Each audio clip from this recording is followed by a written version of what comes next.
fatigués et chargés, je vous donnerai du repos. C'est ça notre thème qu'on a commencé depuis le lundi. Et nous enchaînons avec notre thème. Amen. Amen. Hier, nous avons vu ceci. Toi qui as des problèmes compliqués, toi qui as des difficultés, que les gens n'ont pas encore donné la solution.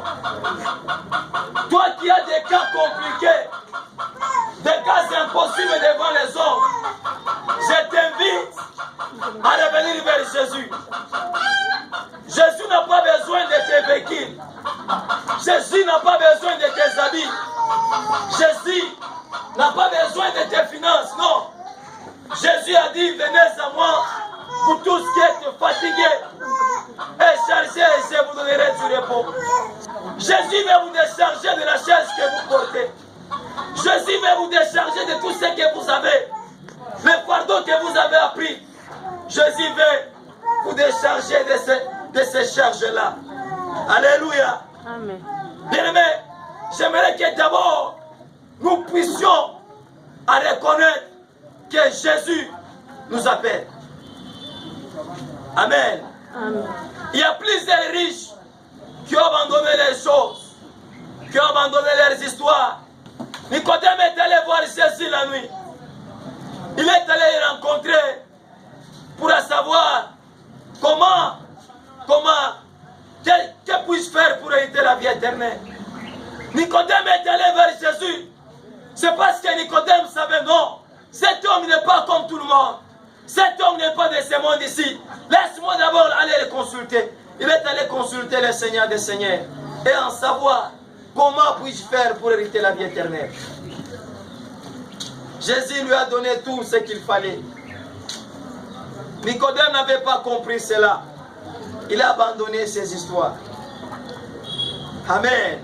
Amen. Mais même avec le cas de Zachée, Zachée a abandonné ses histoires. Il est allé voir Jésus. C'est pourquoi Jésus n'interdit pas à toutes les personnes d'aller les consulter. Non.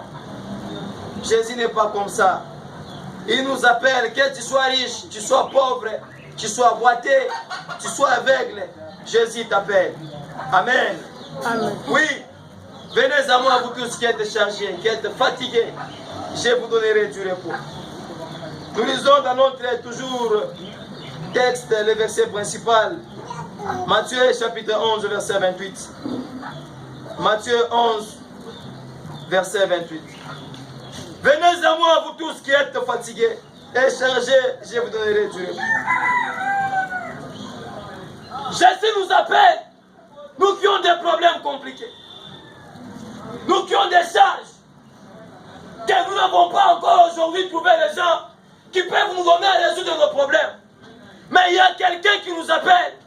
Il y a quelqu'un qui a besoin de nous décharger de toutes nos charges que nous avons portées. De toutes nos charges que nous avons portées. Lui, il va nous décharger. Alléluia. Amen. Lui-même, il prendra soin de nous. Vous nous lisez 1 Corinthiens, chapitre 9, verset 9. 1 Corinthiens, chapitre 9, verset 9. Qu'est-ce que nous dit la Bible? La Bible dit ceci, car il est écrit dans la loi de Moïse. Tu ne mille-seras point le bœuf. Quand il foule le grain, Dieu se métule en pleine de bœuf. Amen. Amen. Alléluia. Amen. Bien-aimés, les choses qui est très capitales ici, j'aimerais d'abord que nous puissions d'abord revenir vers Jésus. 1 Corinthiens, chapitre 9, verset 9. Il y a des choses à réaliser là. Il y a des choses à regarder où est-ce que nous avons avec nos problèmes. Où est-ce que nous continuons avec ces chemins ici. C'est un chemin de perdition que nous avons pris. Mais Jésus nous demande de revenir vers lui.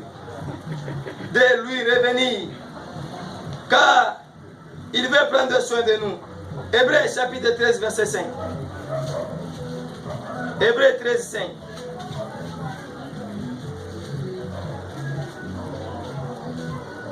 Hébreux 13, 5.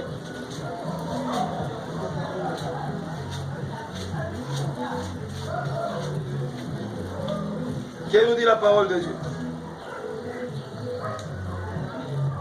Or, quiconque en est au lait n'a pas l'expérience de la parole de Jésus, de justice, car il est un enfant.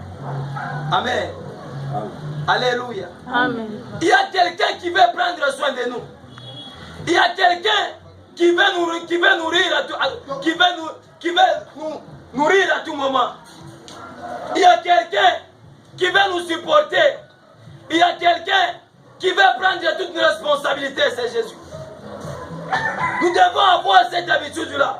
Parce que lui, il sait quand même donner pour que nous puissions encore aujourd'hui nous prendre en charge. Il veut prendre soin de nous. Il veut nous vêtir. Il veut nous donner tout ce que nos parents ne nous ont pas donné. Amen. Amen. Alléluia. Amen. Pourquoi venir à Dieu avec notre charge? Pourquoi nous devons venir à Dieu avec notre charge? Notre charge nous dépasse même la capacité de certaines personnes. Pourquoi venir à Dieu avec notre charge? Alléluia. Amen. La Bible va nous donner des réponses ici. Luc, chapitre 1, verset 37. Pourquoi venir à Dieu avec notre charge?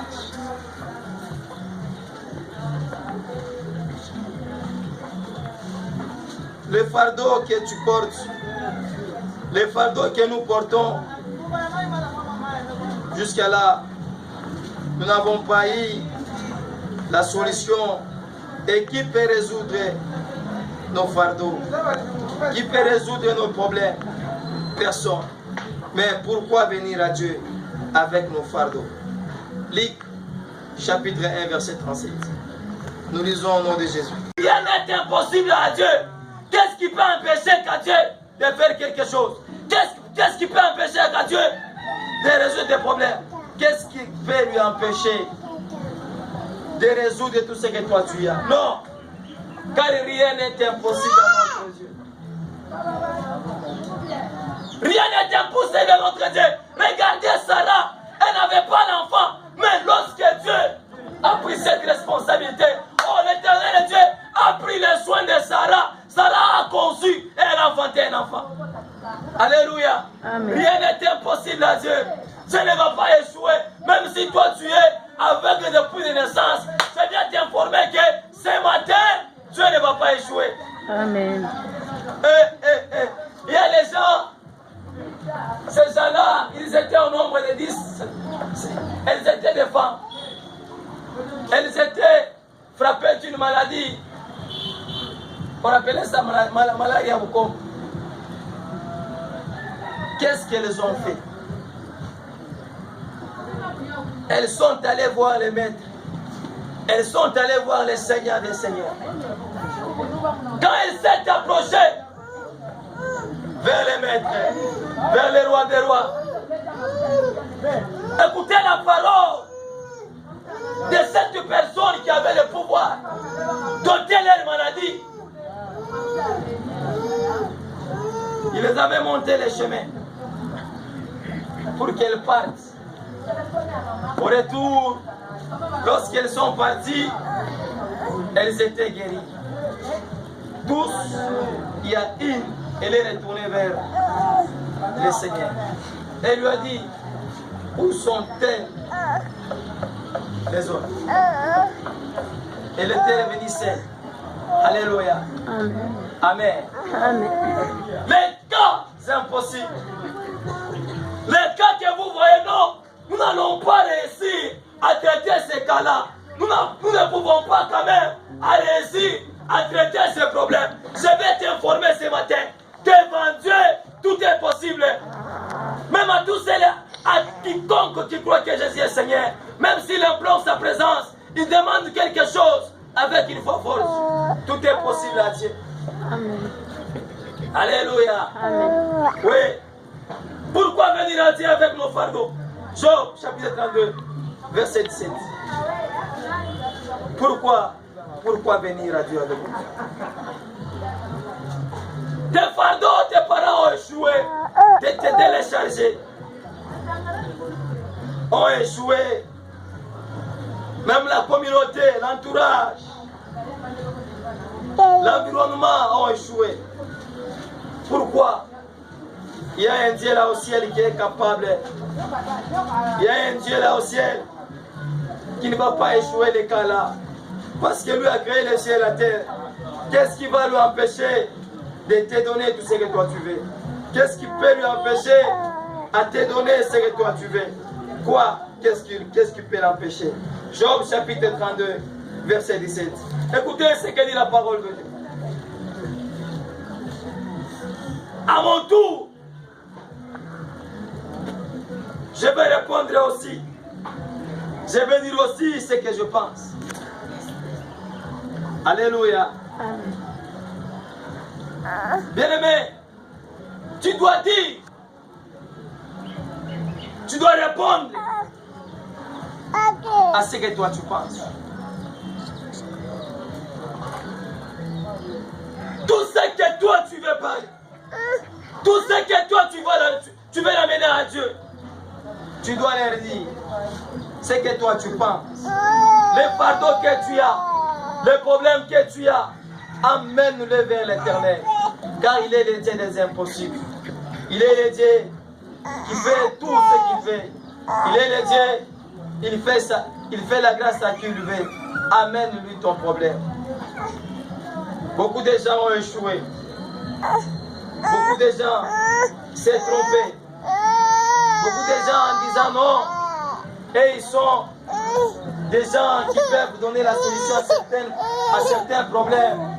Ce sont des gens qui peuvent donner certaines réalités à ta famille, qui peuvent donner plusieurs raisons pour que tu puisses reconnaître qu'ils sont forts. Non.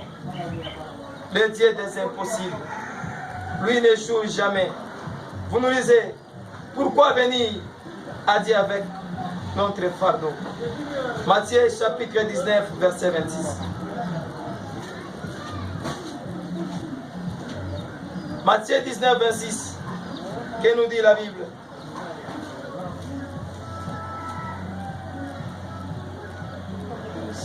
Jésus les regarda et leur dit aux hommes, cela est impossible.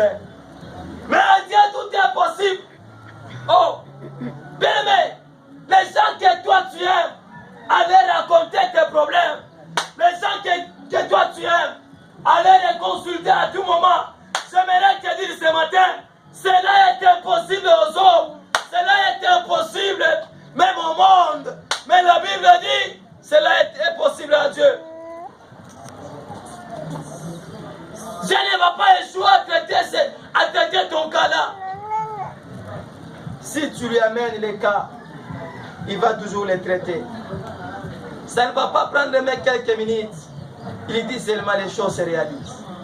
Amen. Regardez l'histoire de Pierre. Pierre a péché toute la nuit. Il n'avait pas eu de bons résultats. Lorsque le Seigneur a parlé, qu'est-ce que Pierre a dit? Pierre, papa et mère, j'ai péché toute la nuit, mais je n'ai rien. Je n'ai rien. Écoutez la parole de Dieu, la parole du roi des rois. Il lui a juste permis à Pierre, jette seulement au milieu là. Pierre a dit, comme tu l'as dit, comme tu dis, je vais le faire. Il a jeté les filets. Les filets étaient remplis. Alléluia. Amen. Pour Pierre, c'était impossible. Mais pour Dieu, c'était